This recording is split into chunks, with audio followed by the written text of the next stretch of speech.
So there will be two things we learn here in our first sounds lesson, one for the right hand and then one for the left hand. The right hand, just real simple at first, we're going to take that rhythm that we learned in the last video,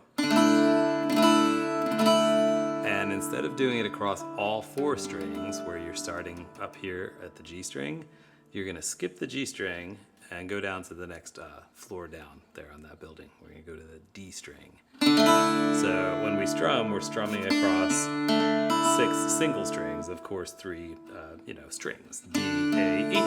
There's 3 courses. So let's try doing that rhythm, ignoring the G string for now. So you might have to use your eyes. Let's try 1, 2, 3, and 1, 2, 3, and 1 and 2, 3, or ta, ta, ta. Okay, so that's going to be all you need to do throughout this. I'll talk a little bit about this stuff in the next video, but for now, even when I start doing the fancy strumming, this actually works perfectly underneath. So you're all good to go in the right hand. Let's talk left hand for a second. So the left hand fretboard notes that we do are all going to be on one string, and it's the string we were just ignoring, the G string. So let's just try playing the G string first. You got it there? That's a G, and we're going to use only the middle finger for today, the second finger. And if you put it on the 7th fret, that's a D. Should be the same as the next note. So D is the next string. And all you're going to do is walk your middle finger down 1 fret at a time. That's a C sharp. Then we have a C natural. Going to sound strange right here until we put the rest of the music in. But that's actually what I was doing in that demonstration. So D, we'll try it together. You ready? 6th fret. C sharp, same finger. Feel free to take it off too so we don't get sticky. C and B. And remember what the right hand was doing? So let the right hand keep doing that, except we're going to include the G string again. Okay?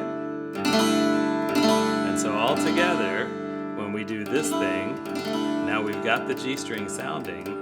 Every chung, chung, chung, every ta, ta, ta, or every measure as we call it, 1, 2, 3, 4, we're going to change the note in the G string in the left hand.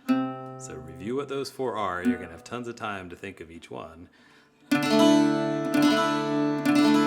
now move down to the 6th fret. Ah, the magic.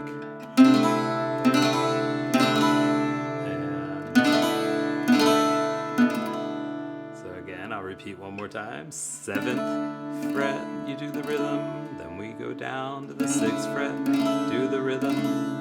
Then the 5th fret, same rhythm, and B. And that's the whole thing. I end up throwing in a strumming pattern.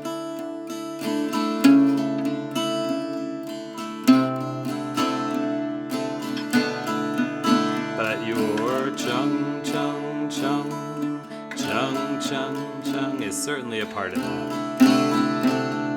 Strum, strum, strum, strum, strum, strum, strum, strum, strum, strum, strum.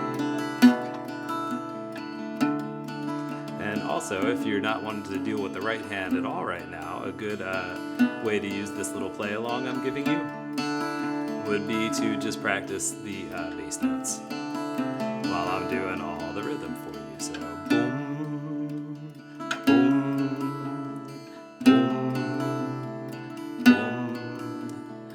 boom, boom, boom.